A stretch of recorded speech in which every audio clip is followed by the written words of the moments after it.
Today I am going to tell you how to store rice flour for a very long time. We have two methods here. One is by storing the flour directly and other is by the heating method. Now, it doesn't matter which method you follow, but these important tips should be followed before we start preserving the rice flour. Tip number 1. After washing the rice grains, you have to thoroughly dry it before you start grinding. Next is sieving, and during the sieving we should see that the flour which is got should be free of coarse grains. If there are any coarse grains in the powder, these will have the fungus formation later on. Next, while transferring this into the particular packets or boxes in which we store, the ladles we use should never use the hand, and the ladles also should be free of moisture.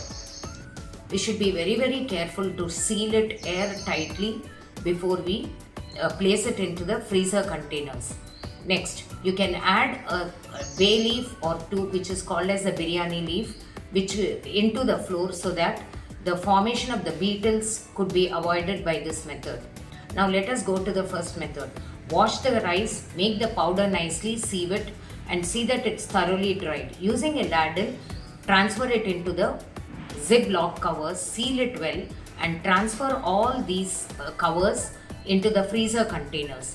Next, take a pan, take the sieved rice flour and nicely heat it, not too much in the sense to lose its flavor, but to above the room temperature, so that there is no moisture present in it. Now slowly cool it, put it in a paper or in a container and cool it to the room temperature nicely, so that it is no more hot.